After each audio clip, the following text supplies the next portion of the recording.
2차 강의를 좀 시작해 보도록 하겠습니다. 괜찮으시죠? 네. 오늘 두 번째 시간인데요.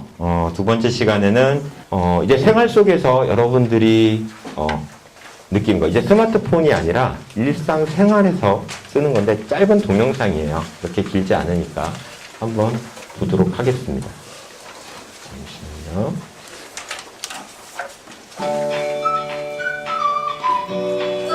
안녕하세요, 문재입니다. 개인정보가 노출되면 개인의 사생활은 물론 기관과 인터넷을 내어주셔서 각별한 조치가 필요한데요. 보호나 예방이 중요합니다. 첫째, 개인정보 처리 방식 및 이용 약관 꼼꼼히 살피기. 둘째, 비밀번호는 문자와 숫자로 8자리 이상 설정하고 주기적으로 변경해주세요. 셋째, 회원가입은 주민번호 대신 IPN을 사용해주세요. 넷째, 개인정보는 친구에게도 알려줘서는 안 됩니다. 다섯째, PC방에서 붙는 거래는 자제해주세요. 마지막으로 출처가 불명확한 자료는 다운로드하지 마세요. 개인정보 침해 범죄 예방이 최선입니다. 여러분의 관심과 노력이 안전한 사이버 공간을 만듭니다.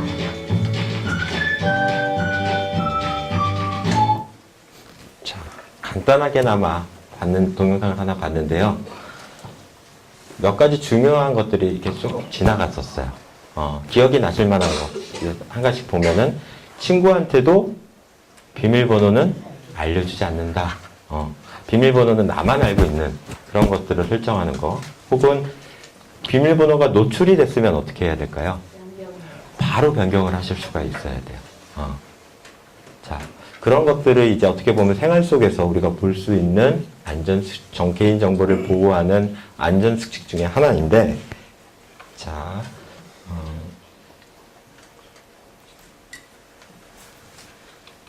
그 다음을 좀 보실 것 같으면요.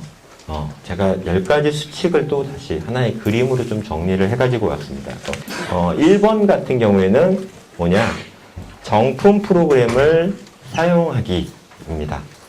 스마트폰은 여러분들이 쓰시는 운영체제가 안드로이드라고 하는 운영체제를 쓰고 있는데, 그 운영체제는 우리가 스마트폰을 사게 되면 우리가 정식으로 인정을 받아 프로그램이 설치가 된 거거든요. 근데 그런 버전들을 제외하고 PC를 이제 집에 있는 PC 같은 경우에는 간혹 가다가 그런 인증 메시지를 아마 보신 적이 있으신 분이 계실 거예요.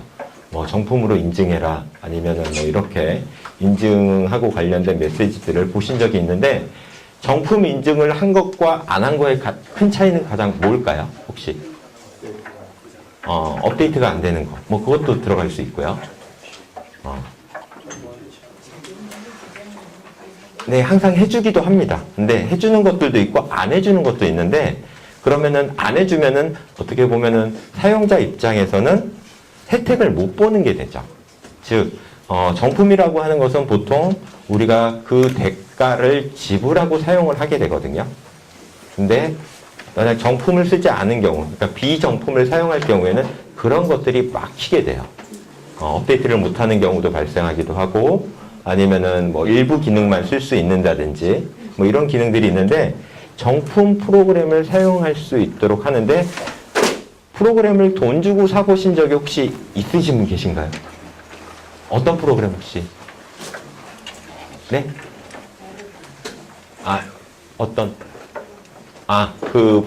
스마트폰에 깔리는 프로그램 중에 그 결제를 하시고 쓰셨다는 말씀이신 거죠? 네. 컴퓨터. 그런 프로그램들도 있고, 아니면은 뭐 윈도우 같은 것도 지금 보면 집에 있는 PC를 생각을 해보시면, 집에 있는 PC도 자동으로 깔린 것 같지만 거기에는 우리가 컴퓨터를 처음 살 때 그 윈도우에 해당하는 비용을 지불하고 사시는 경우들이 대부분입니다. 대기업 PC들은.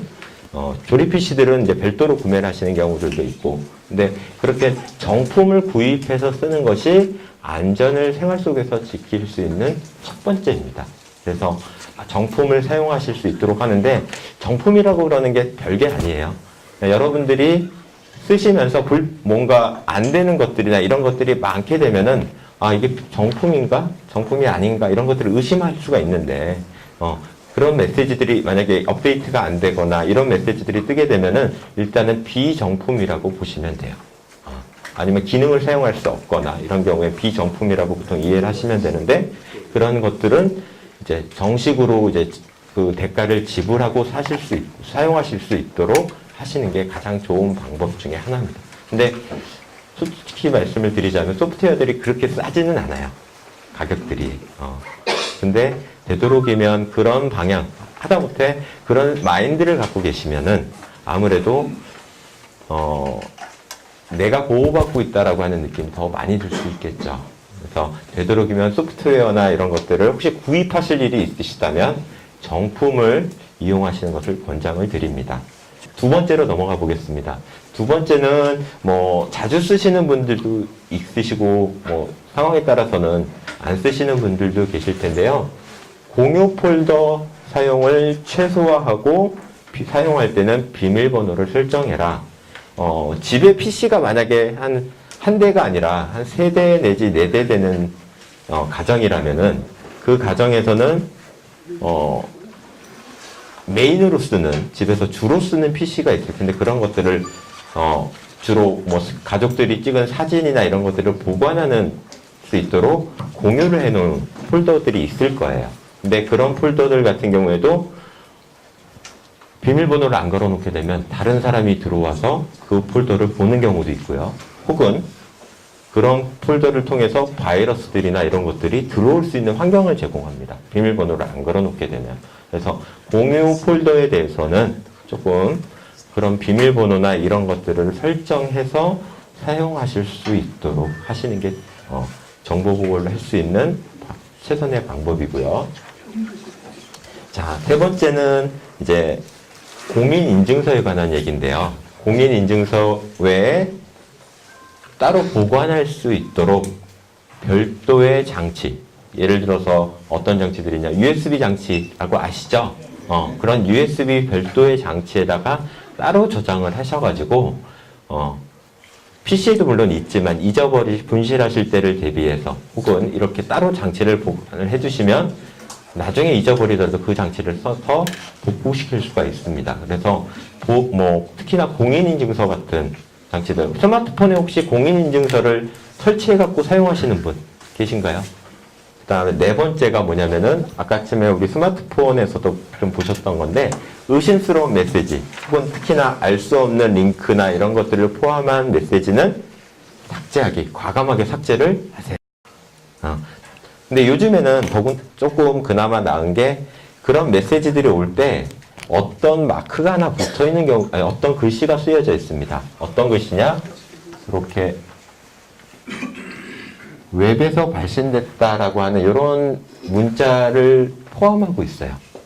이런 문자로 오면은 내가 알고 있는 업체나 아니면은 뭐 사람이나 이런 것들을 통해서 또 보낼 수가 있는데 표시 자체가 이렇게 시작을 해요. 이렇게 해서 메시지 내용이 쭉 나오는데 이러한 메시지들의 어떤 알 수 없는 주소 값들이 있는 것들은 조금 그래도 한번 확인은 하시고 의심은 하시고 넘어가실 수 있도록 하세요. 아시겠죠?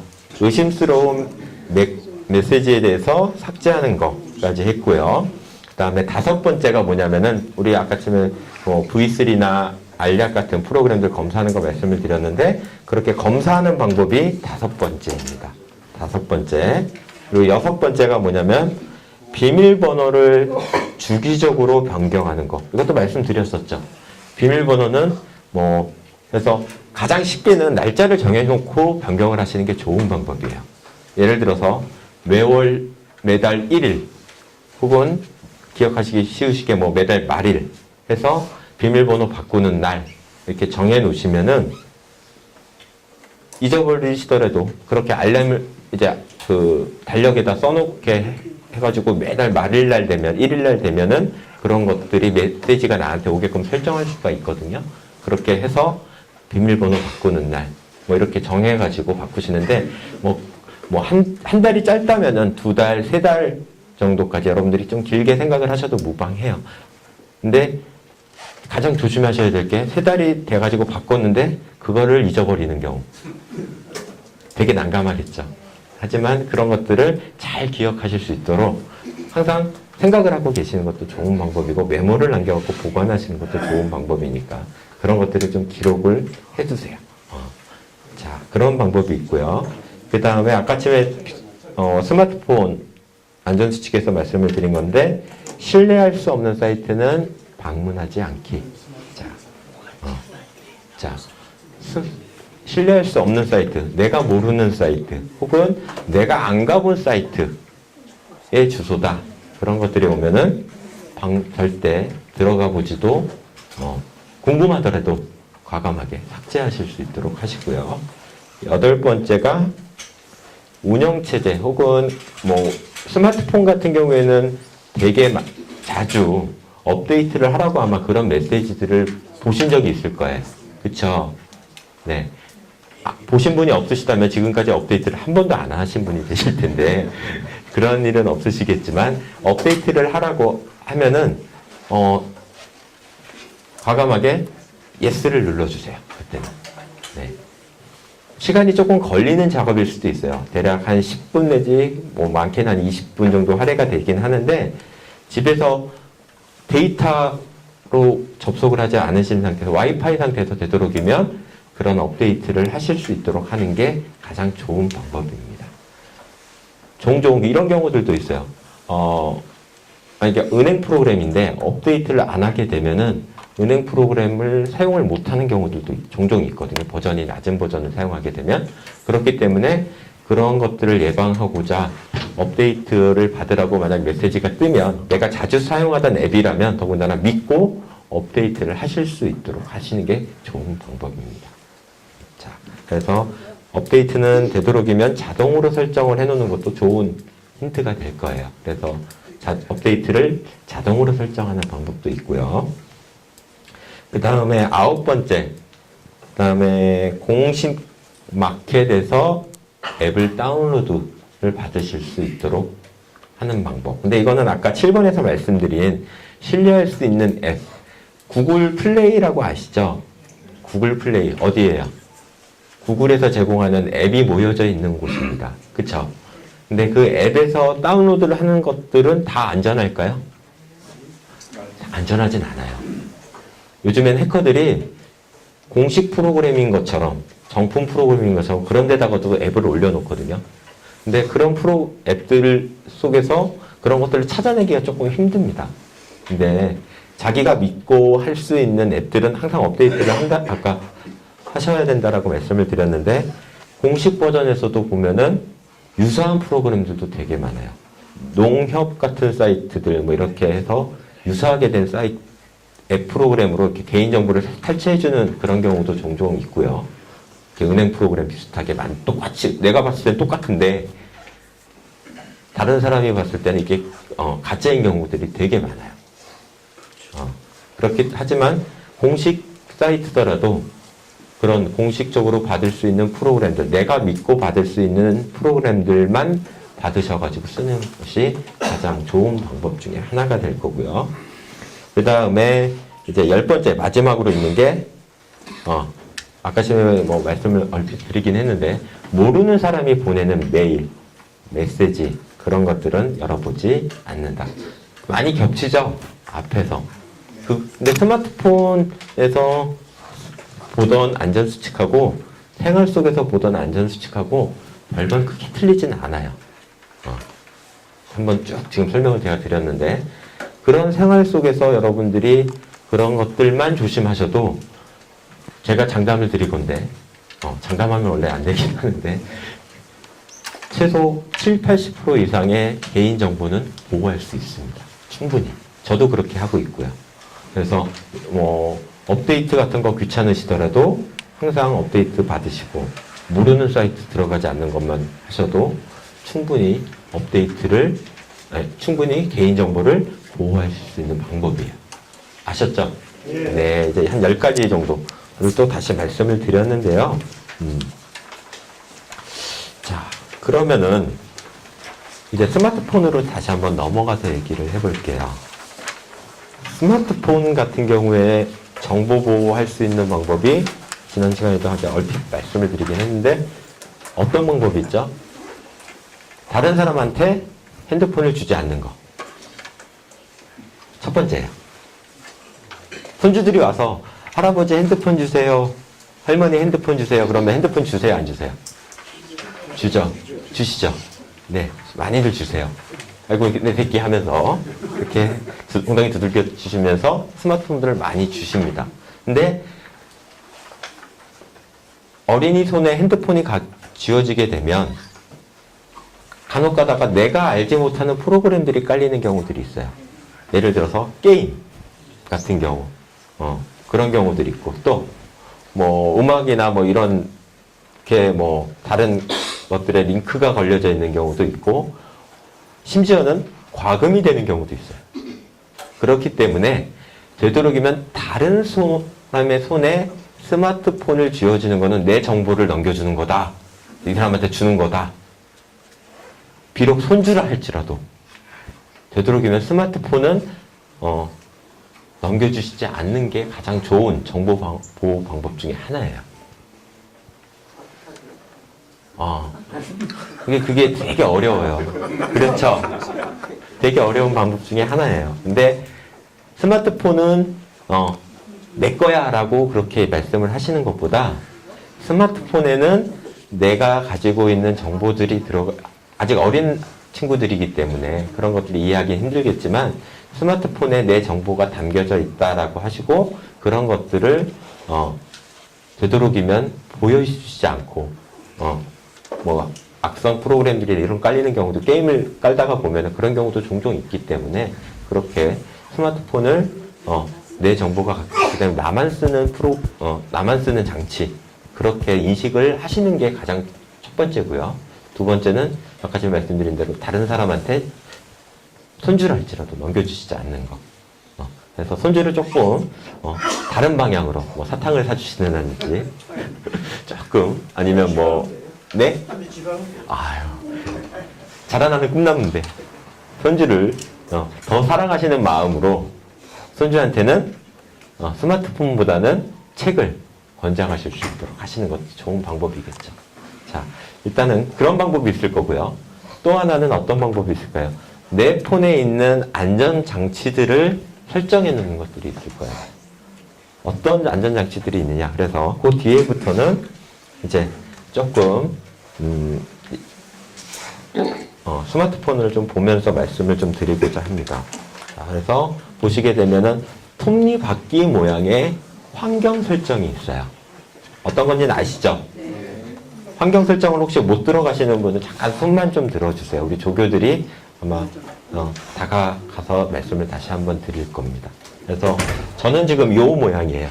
여기 환경 설정 모양이 요 모양인데, 네, 요 환경 설정으로 들어가 보시면은 조금 틀릴 수는 있어요. 여러분들이 설정해 놓으신 것들하고 좀 틀릴 수가 있는데 환경 설정에 들어가서 보시면은 자, 쭉 내리시다 보면은 저 같은 경우에는 보안이라는 메뉴가 따로 있거든요. 근데 각 스마트폰의 그 버전마다 조금씩 차이가 있을 수는 있습니다. 근데 보안이라고 되어 있는 걸 이제 클릭을 하셔가지고 이렇게 들어가 보시면은 여러 가지 것들이 이제 쭉 나오게 돼요. 자, 그렇죠. 근데 자, 여기에 보면은 여러 가지 것들이 나오는데 제가 말씀을 이제 드릴 것들이 어떤 거냐면은 여기에 보면은 저 같은 경우에 알 수 없는 출처라고 되어져 있는 부분에 체크가 안 되어져 있죠. 이건 무슨 얘기냐? 플레이 스토어 외에 다른 스토어나 이런 데서 다운로드를 받을 때 다시 한번 그런 것들을 확인하는 수 있도록 하는 거예요. 그래서 저는 여기에 체크를 안 해뒀어요. 근데 거기에 체크가 되어 있으신 분들은 그 목록의 리스트에 맞게 여기 리스트의 내용을 읽어보시고 아까 지금 다른 데서 공식 사이트 외에는 다운로드를 안 한다 그랬죠? 일단은 체크가 되어져 있으면 삭제를 여기를 지우실 수 있도록 한번 해보세요. 네. 근데 스마트폰에 따라서는 이런 부분이 숨겨져 있는 경우도 있습니다. 한번 우리 조교들도 다니면서 한번 이런 것들을 봐주세요. 지난주에 우리 못했었던 부분 말씀을 좀 드릴게요. 우리 지난주에 패턴을 설정하신 분들이 계실 테고 설정이 안 되신 분들이 아마 계실 거예요. 그쵸? 근데 패턴이 설정된 분은 패턴을 바꾸는 걸 해보실 거고요. 다른 패턴으로.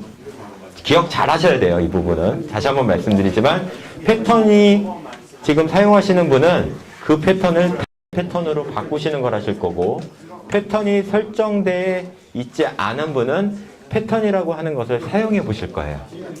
네, 그래서 저 같은 경우에는 그런 내용이 어디에 들어가 있냐면은 잠금 화면에 들어가 있습니다. 그래서 저는 바꾸는 걸 해볼 거예요. 여기 지금 제 패턴이 들어가 있기 때문에 저는 이제 이름이 패턴이라고 안 되어 있고 드래그라고 되어져 있는데요. 네. 자, 여기 패턴이라고 되어져 있는 걸 클릭을 해서 보면은 자, 어떤 패턴을 넣으라고 하는 게 보이실 겁니다. 그래서 자, 다음을 눌러서 잠금 해제 패턴을 그리시오라고 나오면은 한번 그다음에 두 번 이렇게 해서 확인 버튼을 눌러주시면은 다른 보조 키를 만들 수 있게 알기 쉬운 번호로 일단은 0001 자 이렇게 해서 0001 그래서 보조 키를 사용하는 보조키 혹은 패스워드를 사용하는 방법이 있습니다. 근데 기존에 설정이 되셨던 분들은 이런 설정을 한번 바꿔보실 거예요. 없었던 분들은 이런 것들을 마련을 하실 거고. 자, 패턴 설정을 바꾸는 방법. 자, 우리 조교들 이제는 패턴을 바꾸는 것을 조금 진행해 주세요. 지금 패턴과 비밀번호를 한 번만 설정하면 어떻게 될까요? 라는 제가 질문을 좀 드려볼게요. 한 번만 설정하면 쭉 쓸 수가 있겠죠. 근데 패턴과 비밀번호는 주기적으로 바꾸는 게 좋다라고 말씀을 드렸습니다. 그래서 매달 1일 혹은 예를 들어서 말일 둘 중에 하나를 정하셔가지고 날짜를 바꿔주시거나 혹은 짝수달의 1일 이런 식으로 혹은 홀수달의 말일 이런 식으로 패턴과 비밀번호를 종종 바꿔주시는 게 좋습니다. 자, 그리고 패턴과 비밀번호를 걸어놓으면 얻을 수 있는 게 딱 두 가지가 있어요. 매번 패턴을 그려야만 들어갈 수 있는 번거로움이 있습니다. 또 하나는 뭐냐면은 다른 사람한테 폰이 가더라도 그 사람이 일단은 사용을 할 수가 없어요. 그쵸? 내 패턴을 모르니까. 그런 장점들이 있습니다. 단점과 장점을 다 가지고 있는데 여러분들이 그런 방법을 이제는 스스로 혼자 하실 수가 있어야 돼요. 하실 수 있죠? 네, 그런 것 다시 한번 우리 안 되신 분들은 우리 조교분들한테 물어봐 주시고요. 한 10분 정도 쉬었다가 진행을 하겠습니다. 괜찮으시죠? 네. 자, 이제 주요 기능들, 환경 설정에 관한 부분들을 조금 진행을 해보려고 그러는데요. 우리 아까쯤에 패턴 설정할 때도 환경 설정으로 들어갔었죠? 네. 근데 그 환경 설정에 보면은 스마트폰 기능의 대략 한 80%? 한 90% 이상은 거기서 다 제어가 돼요. 근데 아마 그런 경험들이 있으실 거예요. 스마트폰 이제 익숙하시기 전에는 갑자기 소리가 갑자기 엄청 크게 들린 적도 있을 거고, 어쩔 때는 안 들리신 적도 있을 거고, 그럴 때마다 자식분들한테 아니면은 손주분들한테 이렇게 바꿔달라고 얘기를 하신 적이 아마 그런 기억들이 다 있으시죠? 예, 근데 그런 것들을 이제 본인이 직접 하시는 걸 한번 해보려고 그래요. 알고 계시는 분들도 계실 거고, 모르고 계셨던 분들도 계실 텐데, 천천히 하나씩 한번 진행을 그래도 한번 해보도록 하겠습니다. 자, 그래서 일단은 무선 인터넷 쓰는 방법. 자, 무선 인터넷으로 지금 설정이 안 되어 갖고 계신 분 계신가요, 혹시? 자, 다 돼요? 네, 와이파이가 설정이 안 되신 분, 데이터로 지금 쓰시는 분. 네, 와이파이가 안 되셔가지고, 자, 안 되시는 분이 계시니까 설정을 혹시 잠깐 조교가 가서 바꿔주시고요. 자, 무선 인터넷 쓰는 방법. 네, 일단은 언제 쓰는가부터 좀 얘기를 해볼게요. 언제 쓰는가? 일단은 뭐 와이파이라고 불리는 데이터망이 있고요. 그 다음에 우리가 알고 있는 이동통신사, 뭐 KT든 SKT든 아니면 뭐 기타 제3 이동통신사에서 제공하는 데이터망이 아마 있는데 그 두 가지 차이점, 제일 큰 차이점이 뭘까요? 유료냐? 무료냐? 그렇습니다. 돈을 내고 쓰는 거는 일단은 아깝죠. 사용이 되고 나면은 데이터가 없어지는 걸 보면 아까운데 중요한 게 외부에서 움직이시거나 이럴 때는 주로 쓰시는 게 그런 데이터망을 많이 쓰실 거예요. 그렇죠? 이동통신사에서 제공하는 데이터망을 많이 쓰실 텐데 이렇게 지금 학교나 아니면 뭐 공공기관이나 이런 데 가시면은 와이파이라고 하는 무료 인터넷을 사용할 수 있게끔 되어져 있죠. 그렇죠. 근데 자, 하물며 지하철에서도 보면 와이파이들이 있기는 해요. 근데 지하철은 어때요? 사람들이 워낙 좁은 공간에 모여 있다 보니까 자주 끊기는 경우도 많고 뭐 그런 경우들이 종종 발생을 하는데요. 자, 설정 방법을 이제 한번 보시려고 그러는데요. 설정하는 방법은 몇 가지가 있죠? 혹시 알고 계시는 거? 혹시 보시면은 자, 우리가 알고 있는 대로 환경 설정에 들어가서 와이파이를 껐다가 잠시만요. 지금 저도 학교께 잡혀 있는데 이렇게 꺼짐 혹은 켜짐으로 좀 이게 조금 느려서 그러는데 바꾸는 방법이 있을 거고요. 첫 번째가 이제 환경 설정으로 들어가서 인터넷을 껐다가 켰다가 하는 방법이 있을 텐데 그렇게 되면은 뜨는 것을 볼 수가 있는데 제일 안테나 개수가 많은 거. 안테나 개수는 어딜 보죠? 이렇게 보면은 요 모양이 안테나 개수죠? 안테나가 제일 잘 불이 들어온 거. 그래서 그거를 선택하셔가지고 넣는데 가끔은 무료 인터넷이라 하더라도 비밀번호를 물어보는 경우가 있어. 카페나 이런 데 가시면은 그러면 어떻게 하세요? 카페 주인장한테 가서 비밀번호 알려주세요 라고 하거나 혹은 카페 이렇게 그런 것들을 물어보는 사람이 워낙 많은 경우에 이렇게 써놓기도 하죠. 네, 그런 것들 보시고 입력을 하시면 와이파이 무료로 쓸 수 있는 그런 것들을 사용할 수가 있는데 자, 이렇게 환경 설정으로 들어가는 방법 외에도 또 하나 들어가는 방법이 있죠. 그냥 우리 바탕화면에서 보시면은 어떻게 들어가지죠? 이렇게 내려가지고 여기에 보면 와이파이 기능을 껐다가 켰다가 하는 기능도 있죠. 네. 환경 설정은 한 2번, 3번 들어가야 되는데 얘는 그냥 내려가지고 껐다가 켰다가 훨씬 더 간편하게 들어갈 수 있는 방법이 있습니다. 이 스마트폰에 보시면은 위젯 있죠. 위젯 중에도 보면은 이러한 위젯이 기본 위젯이 깔려 있는 경우들이 있습니다. 이제 위젯 설치하는 방법은 아시죠? 그 안테나 모양이 있는 위젯을 찾으셔가지고 쭉 끌어당기셔가지고 여기다 설치를 하시면은 그냥 위젯 상태에서 껐다가 켰다를 바로 하실 수가 있어요. 제일 어려운 것부터 쉬운 것까지 이제 다 말씀을 드린 거예요. 네. 그래서 보시면은 위젯 중에 이렇게 그냥 저는 이런 모양인데요. 와이파이 모양으로 껐다가 켰다를 요걸 누르면은 지금 이건 안 꺼지니까 요 버튼만 넣었다가 꺼면은 와이파이가 켜지고 꺼지고를 손쉽게 할 수가 있어요. 그래서 3가지 방법이 있습니다. 위젯으로 설정하는 방법, 위에서 내려가지고 쓰는 방법, 하나는 환경 설정에서 쓰는 방법. 네, 이렇게 3가지 방법이 있어요. 와이파이를 쓰시는 법은 이제 아실 거예요. 그쵸? 근데 걔를 얼마나 빨리 키느냐, 그거 방법을 알려드린 거예요. 왜 이렇게 와이파이를 접근할 수 있는 걸 많이 만들어 놨느냐? 스마트폰에서 인터넷이 빠지면 뭐예요?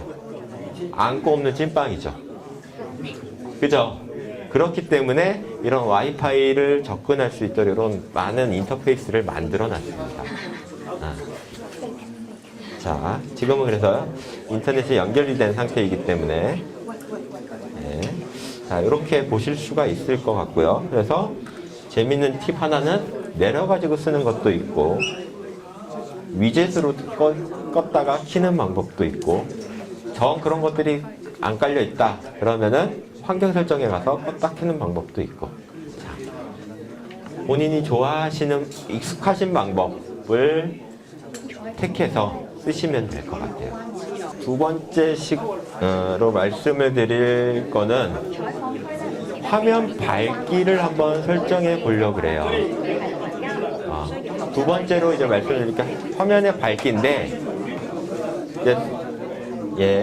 그래서 스마트폰으로 보실 것 같으면 환경 설정으로 들어가시면은 자, 저는 항목이 디스플레이라고 하는 항목에 보시면은 그런 것들이 들어가 있거든요. 네, 그래서 밝기를 클릭을 해 보시면 이렇게 해서 환경 설정에서 지금 자동에 체크가 되었어서 그런데 예, 체크가 되어져 있으면은 자동으로 자기가 빛을 감지해서 쓰는 기능인데요. 이렇게 밝기에 대해서 자동으로 환경 설정에서도 설정하실 수가 있어요. 갑자기 핸드폰이 밝아졌거나 혹은 어두컴컴해졌다라고 생각이 드시면은 환경 설정의 밝기에 가서 보시면은 이러한 기능이 들어가 있습니다. 자, 여기서 설정하실 수 있는 방법도 있고요. 이 방법 외에도 그냥 바탕화면 상태에서 보시면은 자, 요 중간에 보시면은 요거하고 비슷한 기능들이 있는 게 있어요. 내려갖고 이렇게 쭉 보시면 드래그, 우리 아까 와이파이 킬 때 드래그해서 내려갖고 쓰실 때 있으셨죠? 그런 기능들처럼 직접 줄였다, 어두웠다, 졌다 하는 그런 기능들을 사용하실 수가 있습니다. 네, 그러니까 자동을 지워놓고 이제 설정을 하시거나 자동에 체크를 하시거나 자, 이렇게 자동에 체크해 놓으시면은 가장 이상적으로 내 주변 조명을 체크를 해서 스마트폰이 주변 조명이 스마트폰을 해서 체크를 해가지고 알맞은 밝기로 맞춰줘요. 근데 이게 이제 간혹 가다가 지워지는 경우들이 종종 있습니다. 그럴 때는 당황하지 마시고 밝기에서 그런 것들을 체크를 하시면 돼요. 조명 시간의 조절 방법은 본인의 조명 시간 알고 계세요? 몇 초로 혹시 세팅되어 있으세요? 네, 1분, 자 10분. 네, 이거는 어떻게 설정을 하느냐? 역시 마찬가지로 환경 설정에 자 디스플레이에 가셔서 밝기라고 되어져 있는 거 밑에 화면 자동 꺼진 메뉴에 가셔서 여기서 10분으로 설정을 해놨어요. 근데 저는 15초 메뉴도 있습니다. 그래서 15초, 30초, 1분부터 시작을 해서 10분까지 메뉴들이 있는데 네, 그래서 근데 한참 있다가 꺼지면은 단점이 뭐가 있느냐? 배터리가 빨리 닳아요. 그래서 적절한 시간 내 대략 한 1분, 한 3분 요 정도 시간 내에서 조정을 하시는 게 어떠실까 싶은데요. 제가 봤을 때는. 그래서 그냥 나는 핸드폰이 꺼지는 게 싫다. 그러면 일단은 제일 길게 설정을 해 놓으시는 것도 방법입니다. 화면 자동 꺼짐. 갑자기 막 핸드폰 보고 있는데 꺼지는 경우도 있어요. 근데 그런 경우에는 어떤 기능을 쓰셔야 되느냐? 경우에 따라서는 이게 어떤 기능이 있냐면 스마트 스테이라고 하는 기능이 들어가 있습니다. 이게 어떤 건가 하면은 사람이 보고 있는 동안에는 핸드폰이 얘가 내 체온이나 아니면 내가 보고 있다는 것을 감지를 해서 얘가 안 꺼지는 기능이에요. 예, 그래서 이런 기능들은 체크를 해 놓으시는 게 좋습니다. 그래서 여기 얼굴 보이시죠? 사람이 보고 있는 얼굴. 요 기능이 핸드폰을 보고 있을 때는 화면을 켜진 상태로 유지하는 기능이에요. 스마트 스테이라고 해서 똑똑하게 멈춰주는 놈입니다. 이런 기능도 들어가 있어요. 요것도 체크를 해주시면은 핸드폰이 일시적으로 보고 있는 동안에 꺼지지 않기 때문에 그런 기능들도 들어가 있어요. 네, 똑똑한 폰이잖아요. 이름이 똑똑한 전화기. 똑똑하니까 똑똑한 그런 기능도 많이 들어가 있습니다. 예, 항상 꺼짐도 있기는 해요. 예, 항상 켜짐도 있는 메뉴가 있는데 제 전화기에는 없었고요. 자, 그러면 조명 시간 조절하는 거 혹은 스마트 스테이라고 하는 기능에 체크를 하셔가지고 그런 기능들을 유지를 하는 방법들을 말씀을 드렸는데 안 어려우시죠? 네. 오늘 수업은 여기까지 진행하겠습니다.